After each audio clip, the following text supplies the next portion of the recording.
Underscore. The dojo was quiet except for the echo of soft footfalls on polished hardwood flooring. The walls were lined with framed certificates, photographs of past champions, and motivational banners advising disciplines, such as respect overcomes strength and focus builds power. Students in crisp white GIs sat cross-legged around a raised platform in the center. Instructor Lee, a slender but stern figure with a black belt tied neatly at his waist, stood at the edge of the platform, arms crossed. Today was grading day, and his eyes were scanning the assembled students. The door opened, and a tall black woman entered. She carried herself with quiet confidence. Her name was Sasha Carter, age 28. She was a confident practitioner of karate who had trained for many years in her community center before enrolling here. She wore a white GI and a very pale blue belt. She lowered herself into the circle and bowed respectfully to Instructor Lee and to the class. She had earned her place as a candidate for black belt grading. Instructor Lee nodded. "We will begin with technique demonstrations," he announced. From most experienced to least experienced. Sasha's turn would come near the end. She watched the others perform their katas and sparring drills. Each student executed their forms with precision. When it was finally her time, she stepped onto the platform with calm determination. She began her kata, her movements fluid yet powerful. Her strikes and blocks were executed with exact timing, each gesture precise. The class watched in silence. When she finished, Lee nodded approvingly. He motioned for sparring. One by one, the students paired off and sparred lightly, demonstrating control and respect. Sasha paired with Daiki, a quiet student who had just earned his brown belt. They exchanged safe, controlled techniques under the watchful eye of Lee. After several short exchanges, Sasha landed a clean reverse punch to his midsection. Daiichi grunted, stepped back, and they both bowed. Sasha then stepped off the platform to await further pairing. Instructor Lee looked around with mild impatience. A tall young man named Marcus, recently promoted to black belt, stepped forward.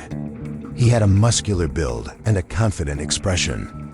Instructor Lee nodded at Marcus. Marcus motioned for his partner. Sasha approached. Marcus sized her up, his confidence visible in his posture. He knew she was not yet a black belt. He did not expect much. The class watched as they bowed. Marcus began with a flurry of attacks, straight punches, kicks, feints. He moved with speed and power. Sasha responded with calm, measured movements. She blocked his strikes while maintaining her composure. Then she launched a straight reverse punch. It hit Marcus in the side of his rib cage with such speed and accuracy that he stumbled back, breathing hard. The class gasped. Marcus straightened and smiled condescendingly. "Is that all you have?" he taunted. Sasha said nothing. She turned and locked hands. Instructor Lee watched with curiosity. Marcus advanced again, with power strikes. Sasha blocked, each one with practiced ease, and countered again with a clean punch to his jaw. The sound echoed in the room.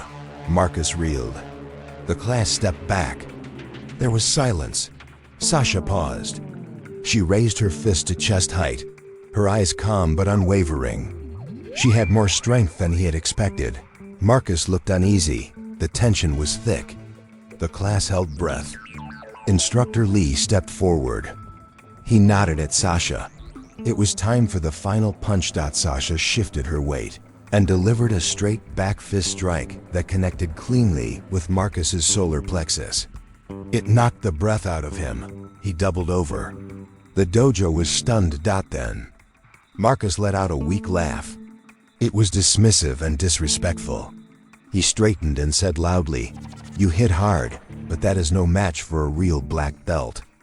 That laughter rippled through the class. A few students exchanged uneasy glances. Instructor Lee opened his mouth to speak, but Sasha interrupted. She did not step back. Instead, she bowed politely to Marcus and to the class.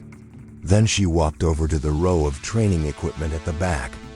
She returned with two small wooden boards used for breaking practice. She held one board in each hand. Without hesitation, she stepped back onto the platform. She faced the class. "If you wish to see extent of strength, observe this demonstration," she said calmly. She positioned one board at chest level and the other at head height. She took a deep breath and focused.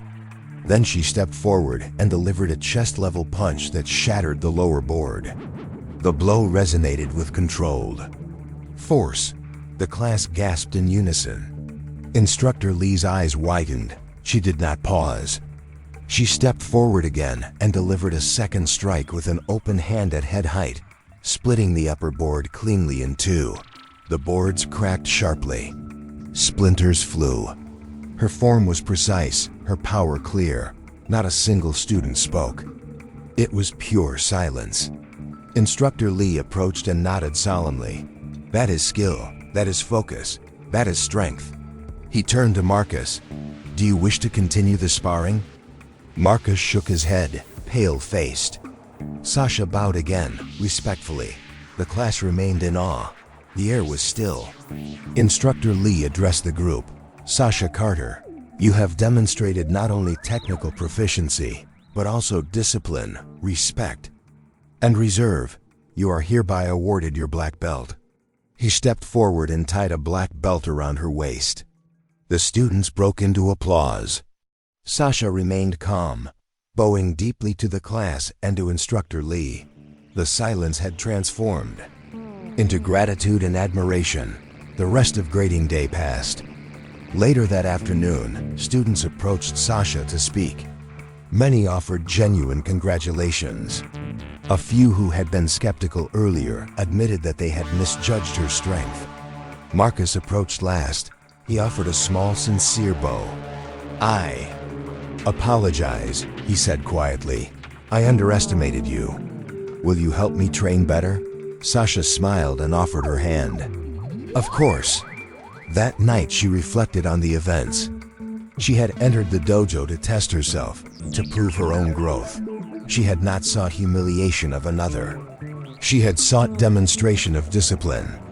She had realized that respect is earned by integrity more than by power. In the days that followed, she taught others. She offered workshops on proper technique, breathing, and mindset. She became a mentor to younger students. The class had changed. Respect replaced arrogance. Focus replaced doubt. Months later, during a regional tournament, Sasha represented the dojo. She advanced round after round, her grace and power evident. In the final match, she faced Marcus, who had grown under her guidance. They bowed. They competed with respect. Sasha delivered precise techniques, controlled but powerful, and won the finals. The crowd cheered. Afterwards, the judge presented her with a champion trophy. Marcus stood smiling beside her. They bowed together. The judge said, "Today we witnessed excellence in martial discipline." Sasha accepted the trophy back to her instructor. She turned to the class. "Strength without humility is hollow. Respect without discipline is empty." The students applauded again. Her journey had begun many years ago when she first encountered prejudice and dismissal. She had responded not with anger, but with consistent focus and controlled power. She had turned laughter into silence, doubt into respect, and negativity into growth. She had earned much more than a belt. She had earned their respect,